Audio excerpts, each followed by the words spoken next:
अखण्डमण्डलाकारं व्याप्तं येन चराचरं तत्पदं दर्शितं येन तस्मै श्रीगुरुवे नमः। पिछले भाग में आपने सुना कि सीता जी माता कौशल्या के पास जाती हैं जब उन्हें यह पता चलता है कि रामचंद्र जी 14 वर्षों के लिए वन जा रहे। वह माता कौशल्या से आज्ञा मांगती हैं कि वह भी राम के साथ वन को जाना चाहती हैं। पहले तो माता कौशल्या अत्यधिक अधीर हो जाती हैं, बहुत दुखी हो जाती हैं, पर बाद में फिर वो सीता जी को वन जाने की आज्ञा देती हैं और कहती हैं कि तुमको भी राम के साथ ही रहना चाहिए। अगर राम वनवासी होते हैं तो तुझे भी वनवासी होना चाहिए। वह सीता के मन की व्यथा को समझती हैं, इसलिए वह सीता को राम के साथ वन जाने की आज्ञा दे देती। दूसरी ओर लक्ष्मण माता सुमित्रा से मिलने के लिए जाते हैं, उनसे आज्ञा लेने के लिए, और माता सुमित्रा भी लक्ष्मण को राम के साथ वन जाने की आज्ञा दे देती है। इसके बाद लक्ष्मण उर्मिला अपनी पत्नी से मिलने के लिए भी जाते हैं और उनकी पत्नी भी बहुत भारी मन से उनको राम के साथ जाने के लिए कहती हैं। लक्ष्मण अपनी पत्नी उर्मिला से कहते हैं कि अगर उर्मिला उनके साथ चलना चाहे तो वो चल सकती हैं, परंतु उर्मिला इसके लिए मना कर देती है। उनको लगता है कि यह गलत है क्योंकि लक्ष्मण राम के सेवक के रूप में उनके साथ जा रहे हैं तो उनके सेवक धर्म में परेशानी उत्पन्न हो सकती है उनके जाने से, इसलिए वह जाने के लिए मना कर देती हैं। लक्ष्मण इस बात पर बहुत खुश होते हैं और उनकी तुलना दिव्य देवकन्या से करते हैं क्योंकि एक देवकन्या ही इस प्रकार से बोल सकती है। उसके बाद राम, लक्ष्मण और सीता माता कैकेयी के पास जाते हैं। कैकेयी वल्कल वस्त्रों का इंतजाम कर चुकी हैं, वह वल्कल वस्त्र तीनों को देती हैं, परंतु गुरु वशिष्ठ सीता को वल्कल वस्त्र नहीं पहनने देते हैं। वह उनको रोकते हैं वल्कल वस्त्र पहनने के लिए, कहते हैं कि 14 वर्षों का वनवास सिर्फ राम के लिए है, तुम वन जाकर तुम्हें जैसे रहना हो वैसे तुम रहना, पर मेरी आंखों के सामने तुम यह वल्कल वस्त्र नहीं पहन सकती। सीता उनकी बात को मान जाती हैं। साथ ही में वह लक्ष्मण को भी मना करते हैं और कहते हैं कि तुम योद्धाओं के वेश में ही वन को जाओगे, साथ में अपना धनुष बाण भी ले लो। तीनों लोग जैसी गुरु की आज्ञा थी उसी प्रकार तैयार होकर के वन के लिए प्रस्थान करते। आगे की कहानी यहाँ से शुरू होती है। द्वारे पे वन के लिए रथ लाया रथवान, राम लखन सीता चले कर गणपति का ध्यान। मचाए अयोध्या में तभी इस प्रकार को राम, वहीं अयोध्या रहेगी जहाँ रहेंगे राम। बच्चे कहते थे चीख चीख जा रहे हमारे राम कहाँ, बूढ़े माथों को ठोक ठोक कहते थे अब आराम कहाँ।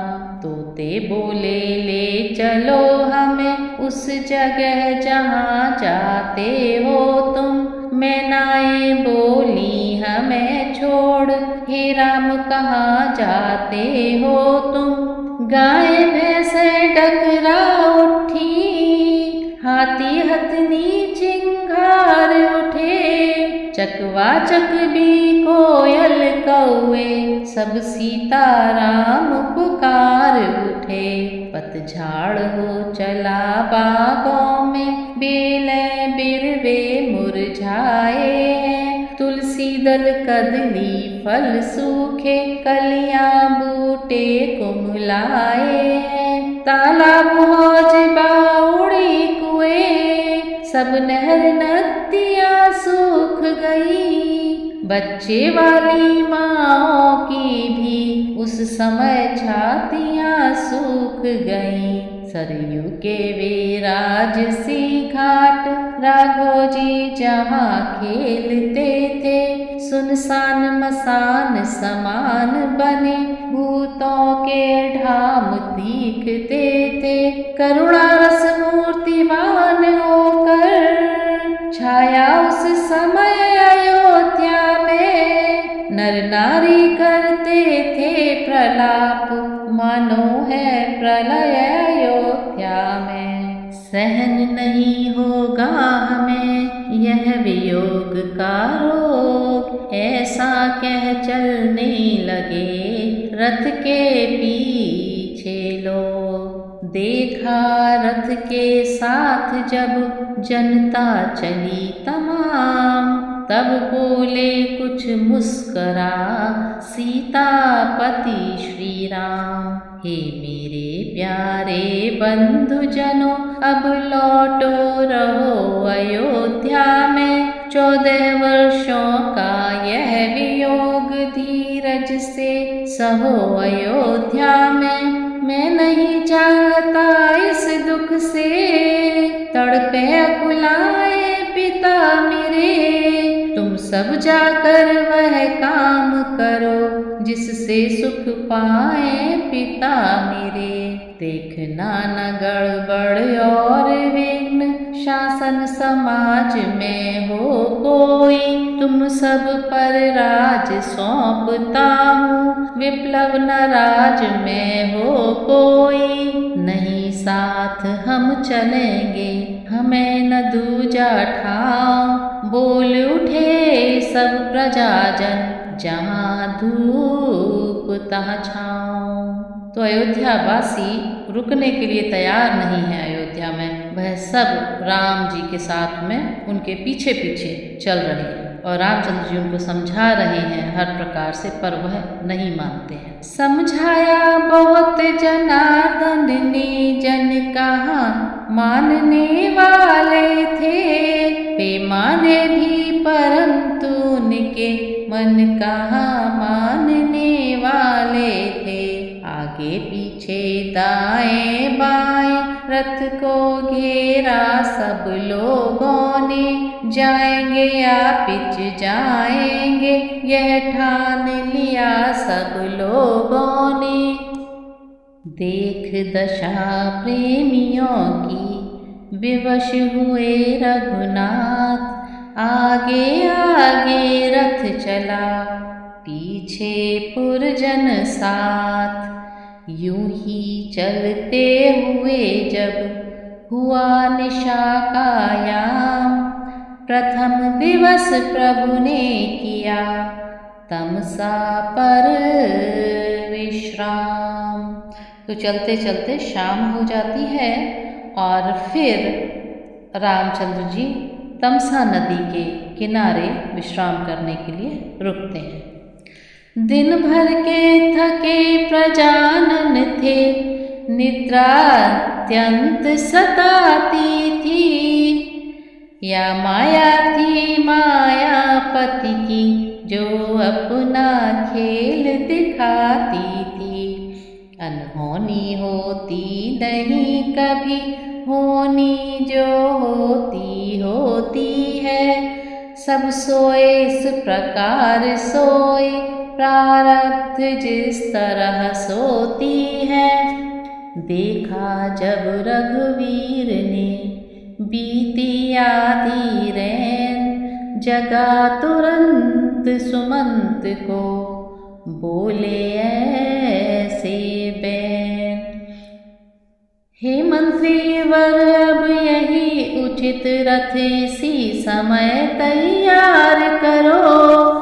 तमसा रहते रहते हमको तमसा नदी के पार करो।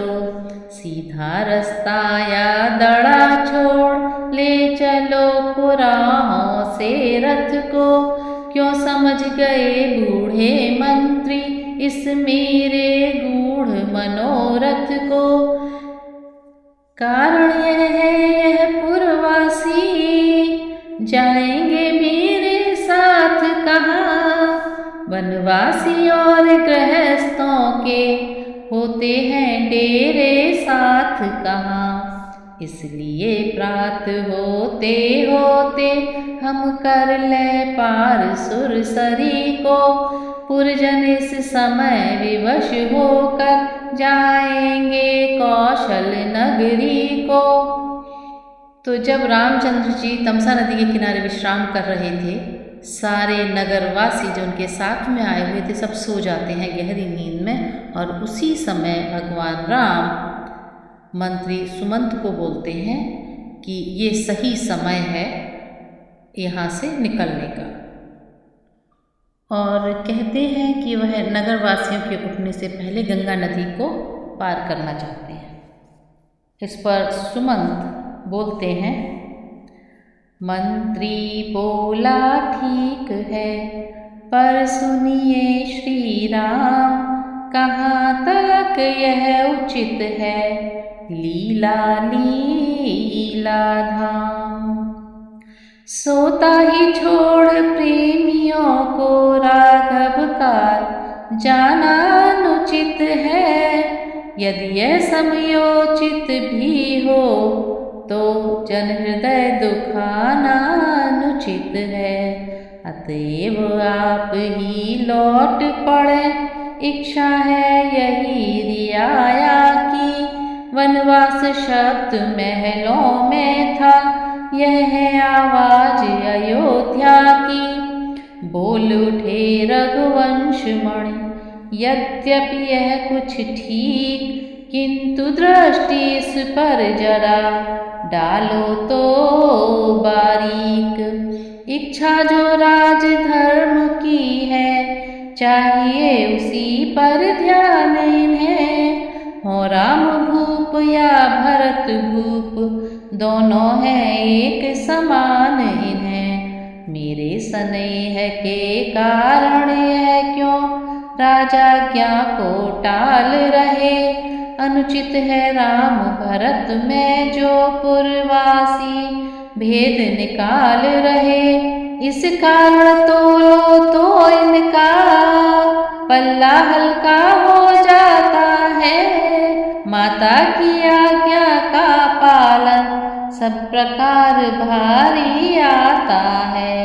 अतएव जनों का ध्यान छोड़ इस समय उचित बन जाना है, कर्तव्य मार्ग से डिग जाना कायर या भीरु कहाना है।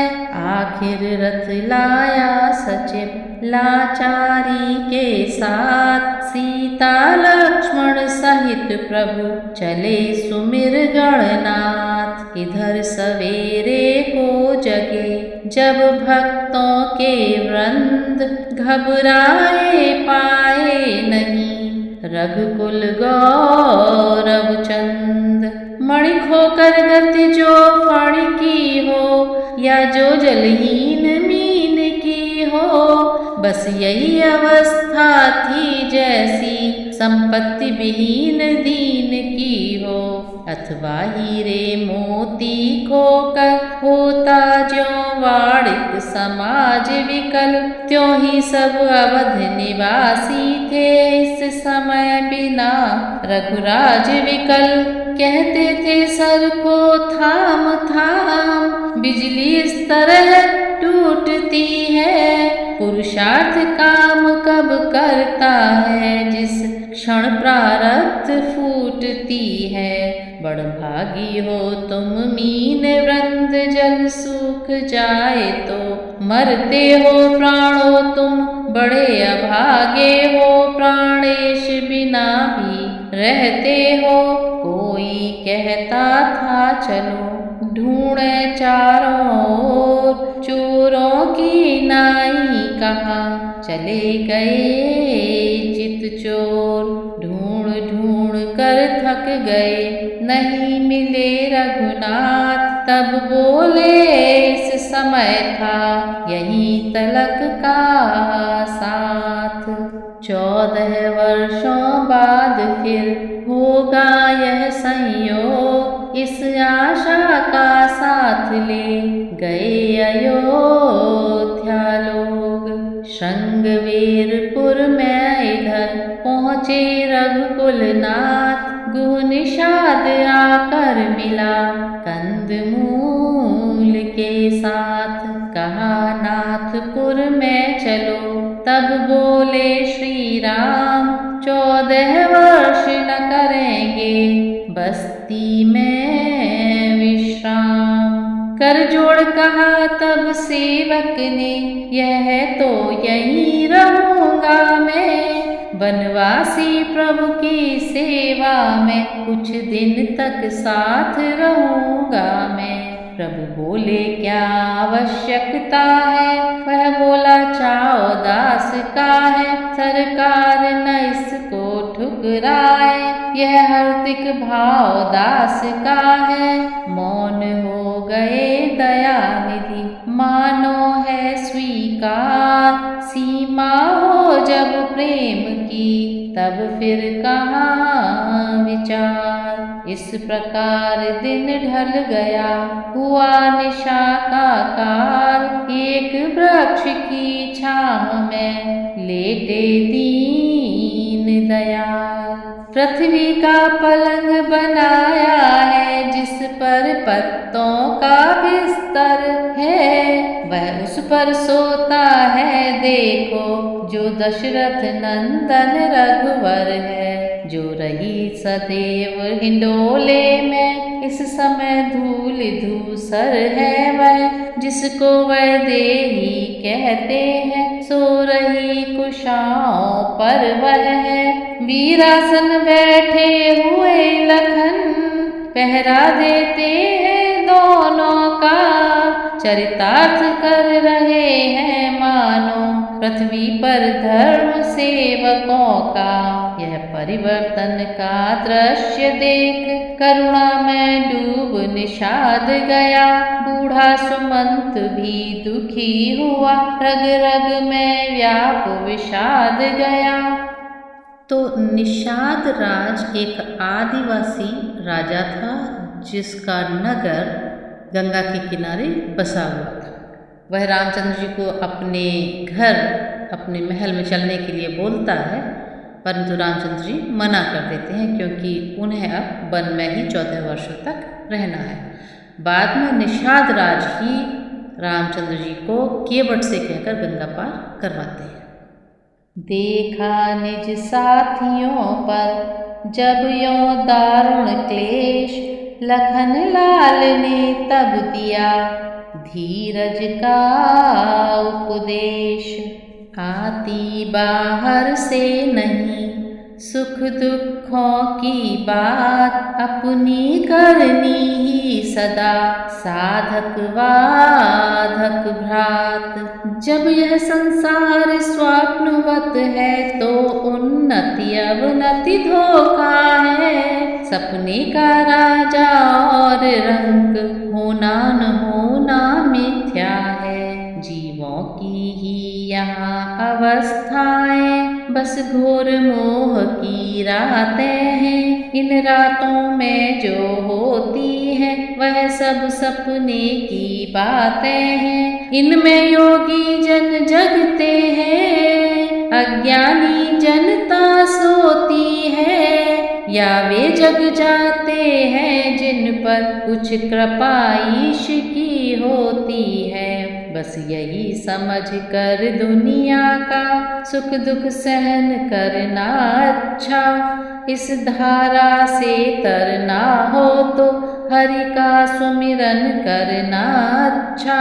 इस प्रकार सत्संग में बीत गई वह रात। राम सियावन में जगे, जग में हुआ प्रभात। मंगवा करवट का दूध वही शिर जटा बनाई रघुवर ने। मानो बिजली के साथ साथ बदलियां उठाई रघुवर ने।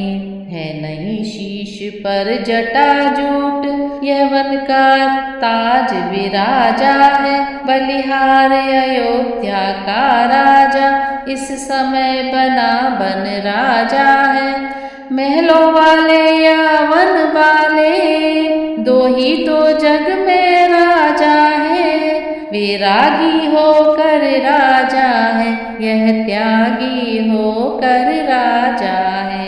इन दोनों ही राजाओं में त्रिभुवन का राजा रहता है। बस्ती में कभी दमकता है, जंगल में कभी महकता है। जटाजूट ही क्या सभी सजे वनों के साज, अवध बिहारी बन गए विपिन बिहारी आज। देख दशा यह उस समय हुआ सुमंत अधीर, हाथ बांध कहने लगा सुनो राम रघुवीर। देखा जाता है नहीं बन का यह श्रृंगार, वापिस चलिए अवध को रथ सम्मुख तैयार। हो गई के कई की आज्ञा, वन में सरकार विराज चुके। बहु तेरे हृदय गगन पे वरदानों के घन गाज उठे। अब चलिए महलों को चलिए, जनता जीवित हो जाएगी। अपने राजा को सभा मध्य अब वही मुकुट पहनाएगी। प्रभु बोले यह बात अब बहुत हो गई दूर, पीछे फिरते हैं नहीं सती सिंह या शूर। मंत्री बूढ़े मंत्री, यदि हमको आप चाहते हैं, तो हम उस चाहत के नाते तुमसे बस यही मांगते हैं। जितनी जल्दी जा सकते हो उतनी जल्दी घर जाओ तुम। 14 वर्षों के लिए तात इस राघव को बिसराओ तुम। बूढ़ा मंत्री रो उठा, कहा कलेजा थाम, अच्छा इतना ही करो हे रघुनंदन राम। वैदेही बेटी को वन में रोते हम देख नहीं सकते, पत्तों पर और कुशाओं पर सोते हम देख नहीं सकते। इसलिए इन्हीं को लौटा कर कुछ प्राण दीजिए कौशल को। यदि यह भी वन की ओर गई तो मरा समझिए कौशल को। सीता जी को ही लौटाओ, छाई यह ध्वनि मैदानों में। सबसे पहले यह ध्वनि पहुंची सीता जी के ही कानों में। सीता ही उत्तर देने को मंत्री के सम्मुख बोल उठी, मानो लज्जा के ताले को रथ की कुंजी से खोल उठी। मंत्री सोने की चमक कभी सोने से अलग नहीं होती, चरणों की रेखा चरणों के धोने से अलग नहीं होती। चांदनी चांद के संग रहती, बिजली घन के संग रहती है। पत्नी पति की अनुगामिनी है, जड़ सृष्टि तलक यह कहती है स्वर्णपुरी सी अवधपुरी, पर मुझे न ललचा सकती है। हंसनी मानस सर को तज कर अन्यत्र नहीं जा सकती है। इतने में बोले लखन, जहाँ नहीं है न्याय, ऐसे राजा के यहाँ कौन लौट कर जाए। कहना माता कैकेयी से घी के चिराग जलवाए वे। हम काटे थे सो निकल गए, निष्कंटक राज चलाए वे। यह भी कह देना क्षमा करे, हम बेटे बेमहतारी हैं। जो कृपा उन्होंने हम पर की, हम उसके भी आभारी हैं। और न कह पाए लखन, किया राम ने बंद सदा बड़ों के हुक्म में छोटा है पाबंद। अब मीठे रस के भरे सीधे सच्चे बैन, बोले मंत्री राज से रघुपति करुणायन। दिल की तख्ती पर छोटे के वचनों को मत लिख लेना तुम, सौगंध तुम्हें है वहाँ पहुँच केवल इतना कह देना तुम। माता दे आशीर्वाद हमें, हम कुशल सहित घर आएंगे। जब 14 वर्ष पूर्ण होंगे तब दर्शन उनके पाएंगे।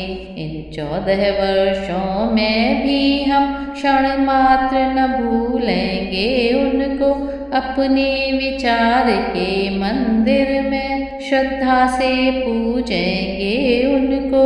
यह कहकर उठे भक्त वत्सल, फिर हृदय लगाया मंत्री को। नाना प्रकार के समझाकर कौशल लौटाया मंत्री को। धीरे धीरे रथ चला उधर अवध की ओर, इधर तीर सुर सरित के पहुँचे राज किशोर। मांगी जो नाव तो नाविक ने की शुरू चोचले की बातें, कुछ नहीं थी लेकिन सब कुछ थी मल्लाह मन चले की बातें। प्रभु बोले नाव इधर लाओ, वह बोला लाता हूँ राजा। आया आया अब आया, आता हूँ राजा। प्रभु बोले जो बात हो कहो से जी खोल, आया आया इस तरह करो न टाल मटोल। तब केवट कहने लगा सकुचाहट के साथ, कहनी तो है बात पर कही न जाती नाथ। अच्छा सरकार पूछते हैं तो कहता हूँ संशय अपना, भय भंजन मेरे सम्मुख है फिर क्यों रहने दूँ भय अपना। सुनता हूँ मैं यह जादू है राजा जी के पद पंकज में, पत्थर में जान डालने की है शक्ति महान चरण रज में। बन गई शिला सुंदर नारी, चरणों की धूल के लगते ही जड़ में चेतनता आती है, उस जीवन मूर के लगते ही। चरणों की रज का यह प्रभाव जब पत्थर और शिला पर है, तो मेरी लकड़ी की नैया छूते ही बस छू मंतर है। मंद मंद कुछ मुस्करा बोले श्री रघुराय, अपने संशय नाश का तुम ही बताओ उपाय। केवट ने तब अर्ज की नीचा कर कुछ मात, है तो एक उपाय यदि स्वीकारें रघुनाथ। अपना मेरा दोनों ही कायों काम बना ले राजा जी, चरणों की रज पर संशय है यह रज धुलवा ले राजा जी। सेवक की रोजी बनी रहे पाधान आपके काम में हो कृपा राम की केवट पर, केवट का प्रेम राम में हो। तो केवट जो है वह राम को पहचान जाता है कि यह भगवान है, इसलिए वह उनके चरण धोना चाहता है और वह इस प्रकार की बातें कर रहा है। कहता है कि जब आपके पैरों की धूल से जो पत्थर की शिला है वह सुंदर नारी बन जाती है, तो मेरी ये जो लकड़ी की नाव है इसका क्या होगा। इसलिए हम आपके पहले चरण धोना चाहते हैं, उसके बाद हम आपको गंगा के पार ले जाएंगे। कोमल कमलों का मल धोकर निर्मल दोनों को कर दूंगा, यह भी गोरे चिट्टे होंगे, अपने भी जी को भर लूंगा। मालिक मालिक स्वीकार करो, जो अभी कठौआ लाऊं मैं, पहले लूं जांच कठौए को, तब नौका को खिसकाऊं मैं। प्रेम भरे आदर भरे भाव भरे सुरबैन, करुणानिधि सचमुच हुए उस क्षण करुणायन। पुलकायमान था रोम रोम होठों पर, मंद हसन भी थी जानकी लखन की ओर, निरख कुछ भेद भरी चितवन भी थी। मानो कहते थे दोनों से, यह बात तुम्हें भी प्यारी हो, तो फिर जो चीज तुम्हारी है, उसका यह भी अधिकारी हो।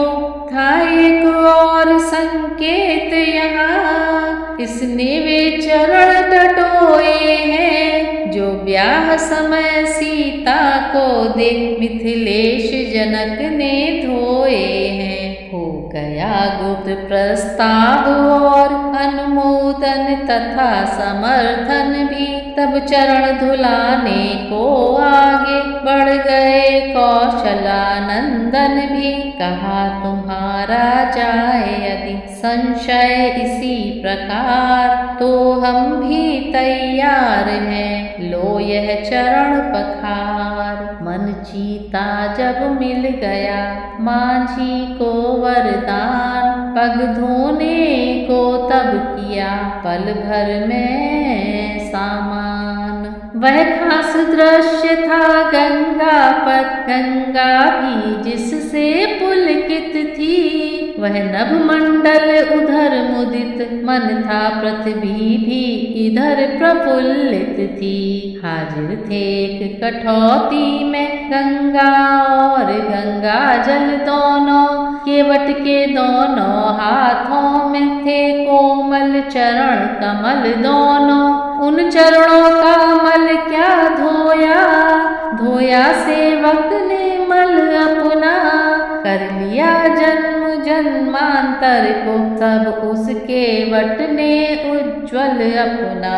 जो चरण अनेक तपस्या कर मुनियों को दृष्टि न आते हैं, क्या दृश्य है वे केवट द्वारा गंगा पर धोए जाते हैं। जिसके भीतर भरा है गुप्त शक्ति भंडार, उसके वट के भाग्य का किसने पाया पार। टेर लिए परिवार के सारे नातेदार, चरणोदक से कर दिया उनका भी उद्धार। तो केवट ने अपने सारे परिवारजन भी बुला लिए कि सारे लोग रामचंद्र जी के चरण धोकर अपना उद्धार कर ले। राघव थे खड़े कठौती में, वह एक एक पग धोता था, इसका कुछ ध्यान नहीं उसको, अतिकाल कार्य में होता था। राघव बोले शीघ्रता करो, वह बोला छोड़ूं कैसे मैं, संशय जब तक धुल जाए नहीं, धोऊंगा जी भर भर के मैं। अधिकार इस समय मेरा है, मैं उसे न खोऊंगा राजा, अब यह मुझ पर ही निर्भर है, कब तक पग धोऊंगा राजा। संपूर्ण धूल जब धो लूंगा, मन का संदेह मिटा लूंगा, तब स्वयं छोड़ दूंगा इनको, प्रभु को भी पार लगा दूंगा। प्रभु बोले समझो जरा, समय हो रहा नष्ट, एक पांव हम खड़े हैं, इसका भी है कष्ट। है कष्ट आपको कष्ट, नाथ गदगद होकर वह बोल उठा, मानो मौनी मल्लाह भक्त, इस समय हृदय कुछ खोल उठा।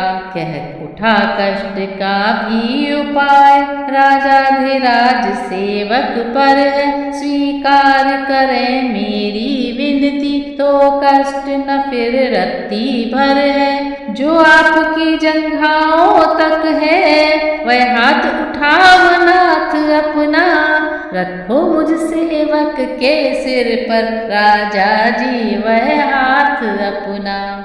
लक्ष्मण सीता ही नहीं धन्य कह उठे उस समय शंकर भी, धुरा धन्य चरणों को भी रखवाया हाथ शीश पर भी।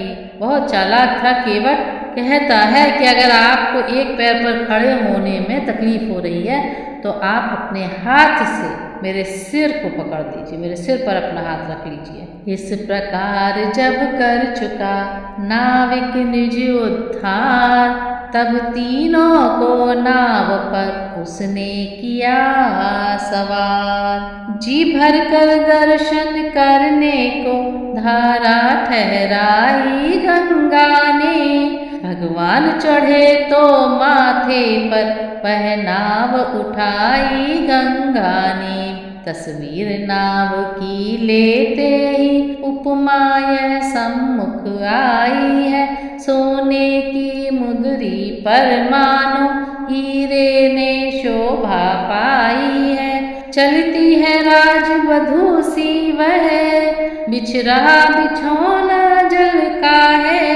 त्रिभुवन भर का है भार किंतु वह भार कमल से हल्का है। आँखों उस छवि को देखो तो जो आज नाव पर छाज रही, तख्तों पर दाहिने है रघुवर, बाएं मैथिली विराज रही। स्वामी स्वामिन के कुछ समीप, पीछे को थोड़ा हटे हुए, कंधे पर डाले हुए धनुष उर्मिला नाथ हैं डटे हुए। मंद मंद गति धर से चली जा रही नाव, उधर सूर्य बादलों में है दर्शन का चाव। सूरज ने कहा बादलों से इस छवि को हमें निरखने दो, क्यों तुम आ गए बीच में हो, हट जाओ दर्शन करने दो। उत्तर में बादल गरज उठे, मत बको कौन हो टोक रहे, हम दर्शन करने आए हैं, दर्शन से हमको रोक रहे। तो सारी प्रकृति भी उनके इस स्वरूप के दर्शन करने के लिए सामने आ जाती है, और बादल सूर्य के सामने आ जाते हैं तो सूर्यदेव भी उनका दर्शन करना चाहते हैं। तो इस प्रकार से सूर्य और बादल की बातचीत हो रही है। तब कहा सूर्य ने दर्शन का, पहले हक नहीं तुम्हारा है सूर्य वंश में रामचंद्र, इससे अधिकार हमारा है। बादल बोले रहने भी दो, यह फिक्रे नई ढंग के हैं, हक तुमसे ज्यादा हमको है, हम दोनों एक रंग के हैं।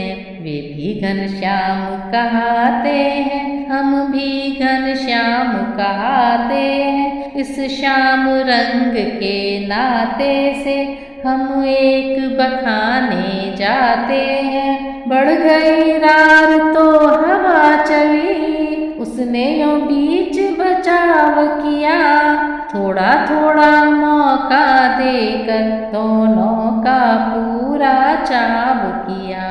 इधर नाव खे रहा था वह प्रेमी मल्लाह, जिसके मन का प्रेम भी था जल सदृश अथाह। है राम बलि जब नौका पर, बल्ली की कौन जरूरत है, माझी डर मत मझधारा में, जाने की आज न सूरत है। भय तो उस समय नाव का है, जब उसका खेवनहार न हो, बैठा है जब वह बेड़े पर, तो कैसे बेड़ा पार न हो। मल्लाह विचार रहा था यह, इतने में मेघ लगे छाने। मौसम का ऐसा रंग देख माझी कुछ लगा गुनगुनाने। जल और जलद के बीच वहाँ गाने ने खुला समा बांधा। तानों मुखियों आलापों ने नौका पर बड़ा समा बांधा। था राग नकोरा मेघ राग अनुराग विराग भरा था वह। खुलते ही अधर कमल देखा पद पदम पराग भरा था वह। वैसे तो थी वह बरसाती पर उसमें असर और ही थी। स्वर के चढ़ाव के साथ साथ भीतर कुछ चसक और ही थी।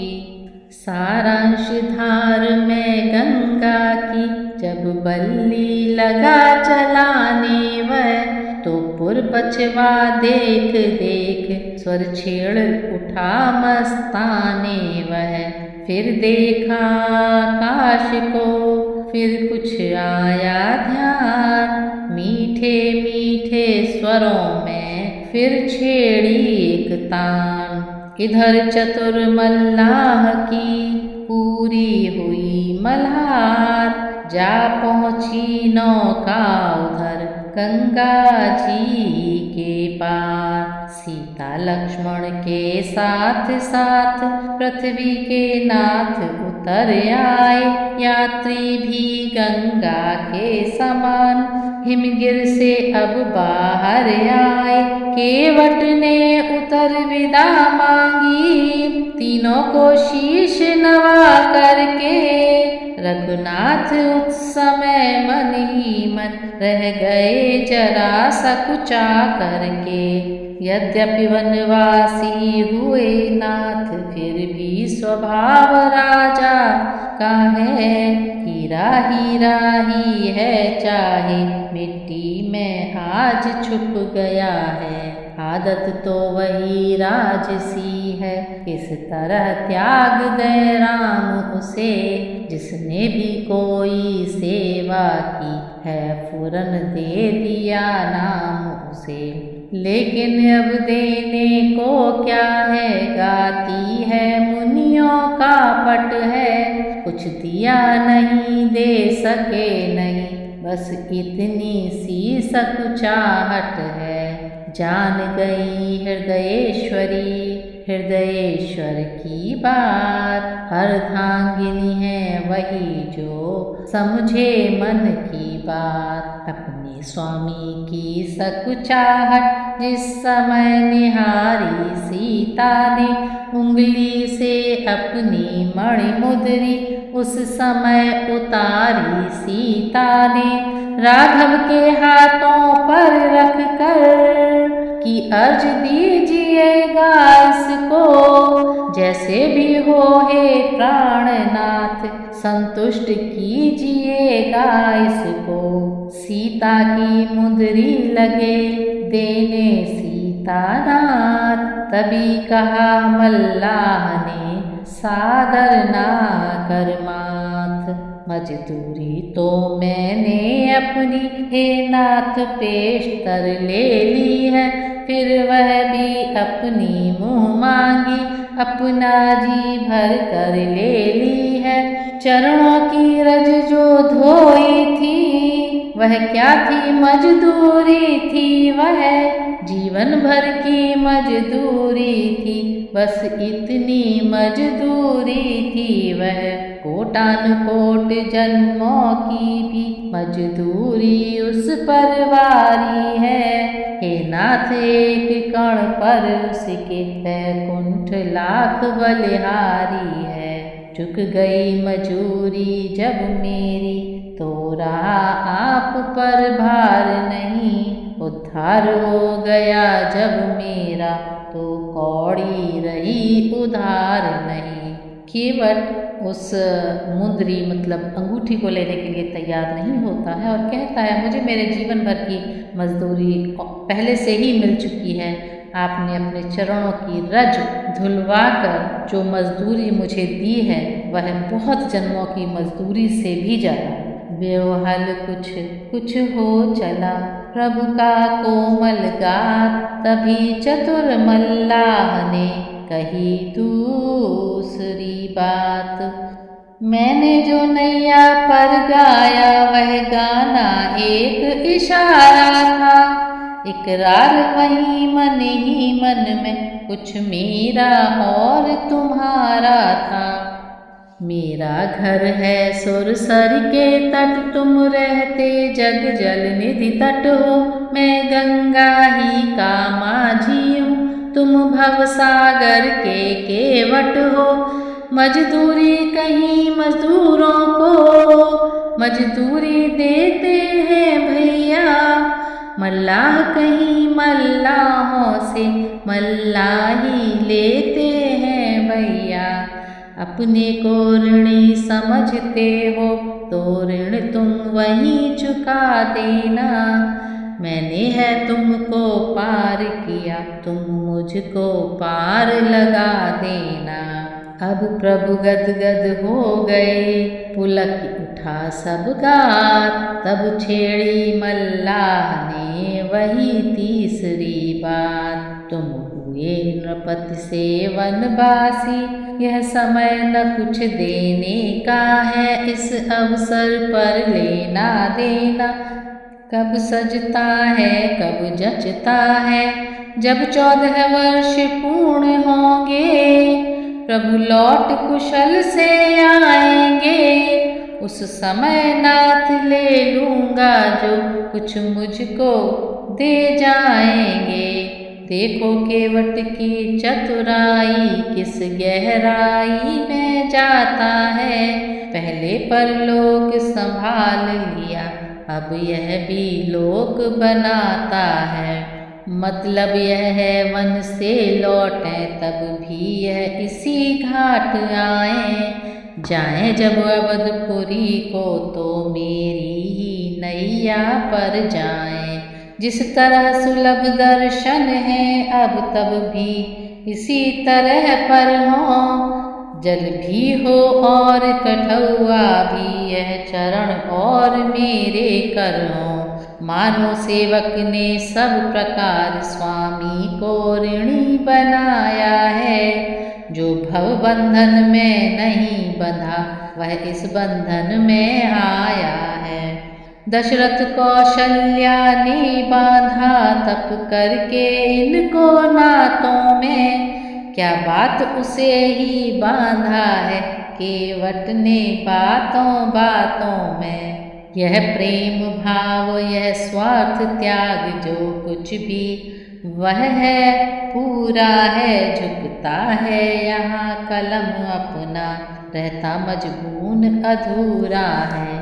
अतएव यही कह देते हैं बस धन्य धन्य वह केवट है। वह नाव धन्य पतवार धन्य अत्यंत धन्य गंगा तट है।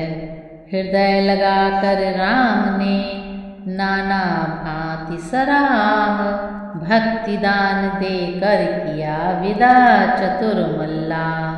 गुह निषाद जो साथ था बोल उठा बलिहार। देख चरित उस भक्त में छाया हर्ष अपार। न्याय अब भागीरथी वंश भगीरथ नाथ।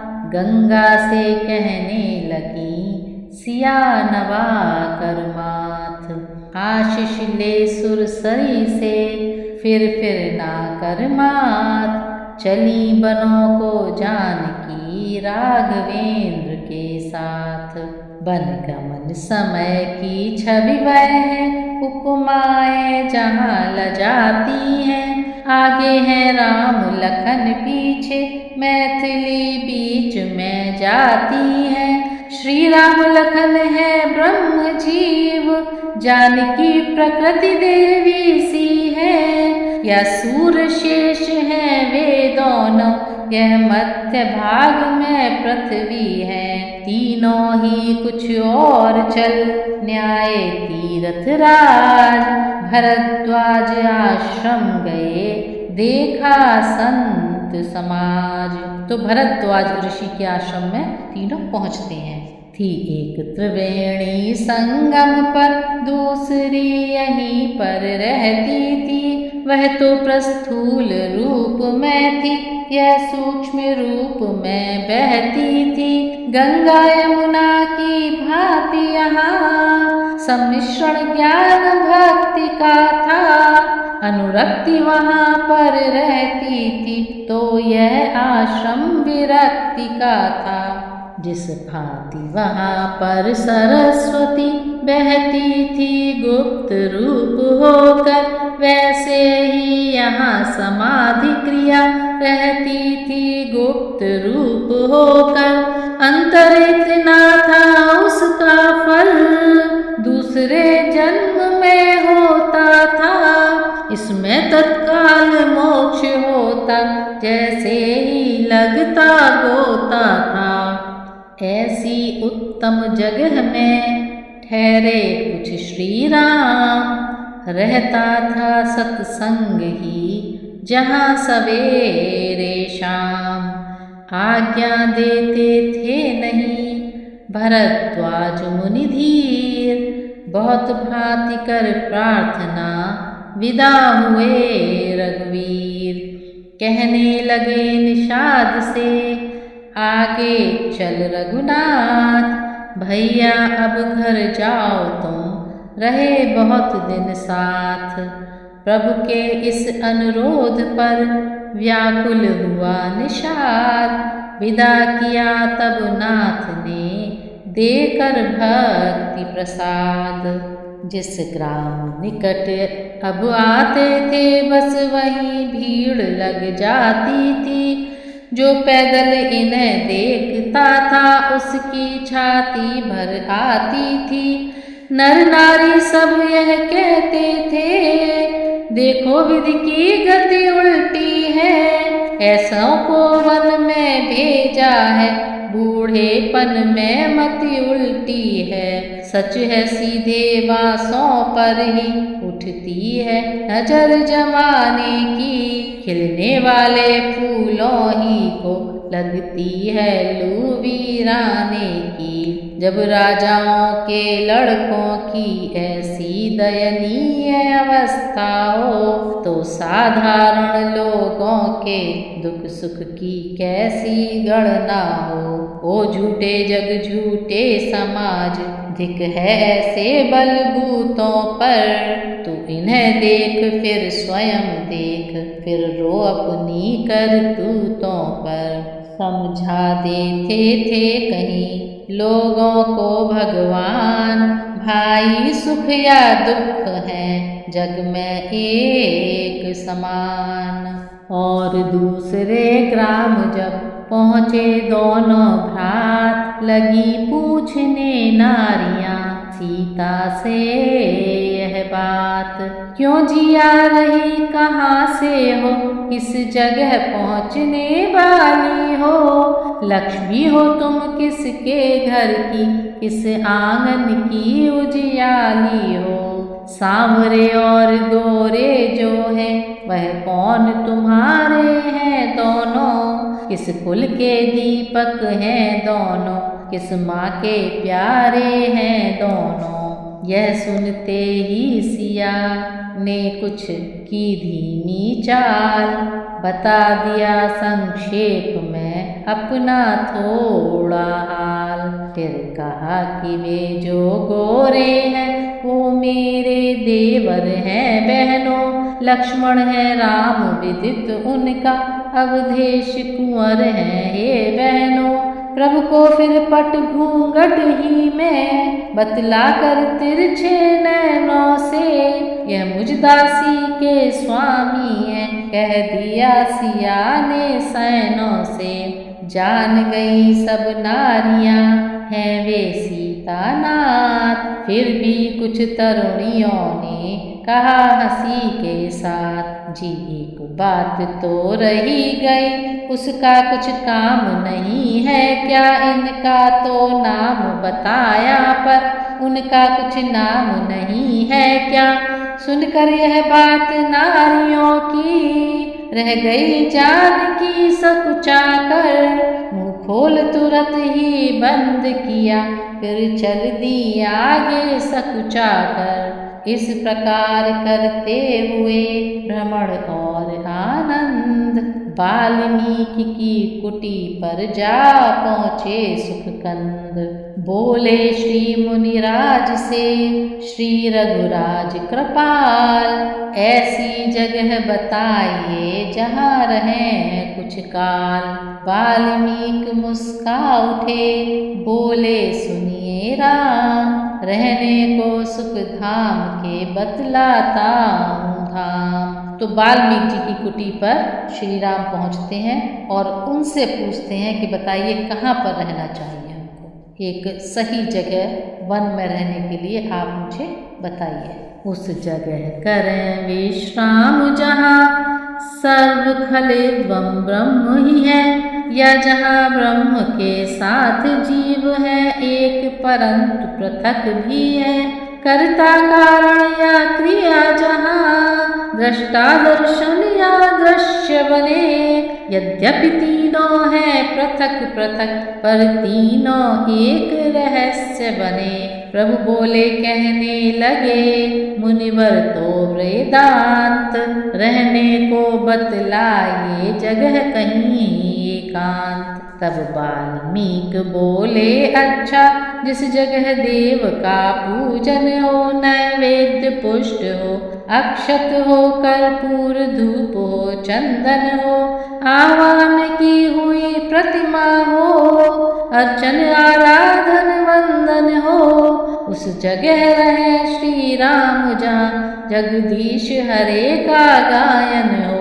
रघुनंदन ने फिर कहा पूछा वास स्थान, आप सुनाने लगे अब उपासना की तान। यह सुनकर बोले मुनि अच्छा, जिस थल पर संत समागम हो वेद शास्त्र का कथन श्रवण और ज्ञान भक्ति का संगम हो, अथवा हो कथा प्रसंग जहाँ या हरि कीर्तन का जम घट हो, बस जगह रहे रघुनाथ जहाँ सोहम दासोहम की रट हो।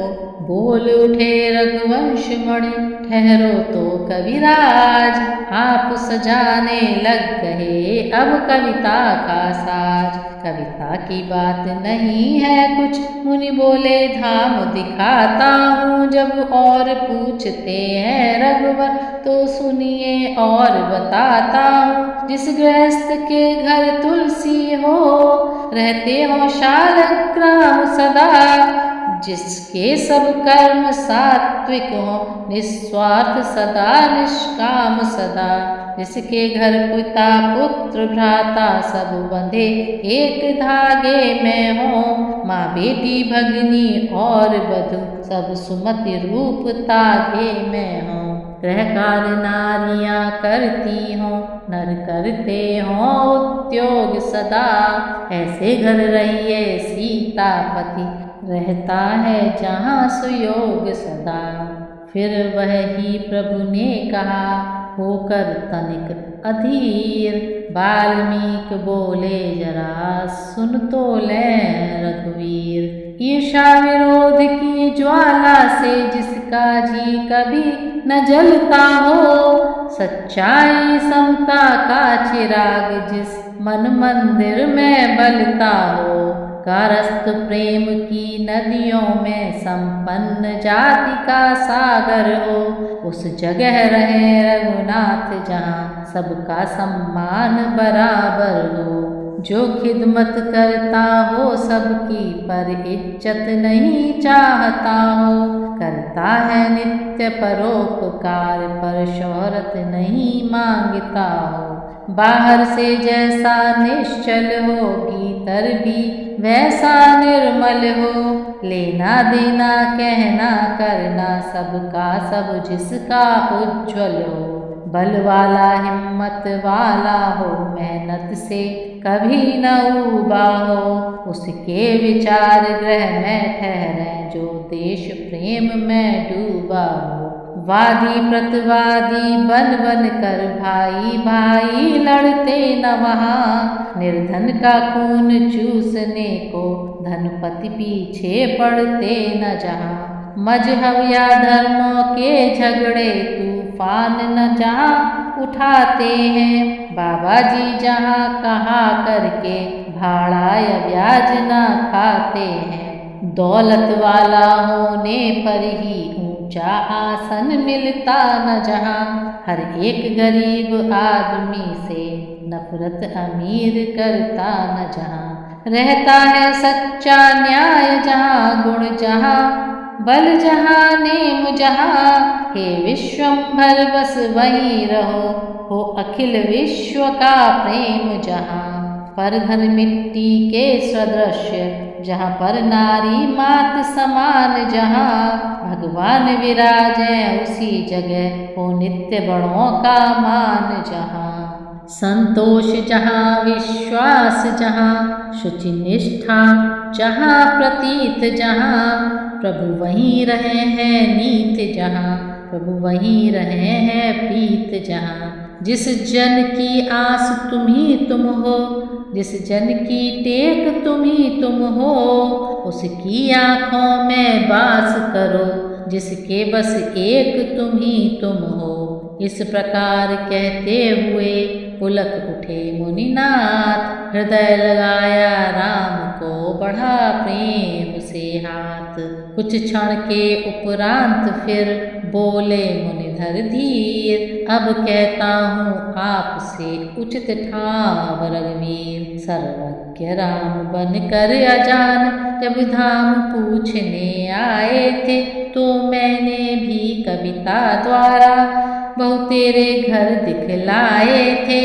अब सुनो निकट है चित्रकूट, कुछ शोक न द्वंद न त्रास वहाँ। हे जगन निवास उचित हो तो करिए कुछ काल निवास वहाँ। चित्रकूट में बन गया सुंदर प्राण निकेत, ठहर गए रघुवंश मणि सीता लखन समेत। इस प्रकार रामचंद्र जी चित्रकूट में निवास करने के लिए ठहर जाते हैं।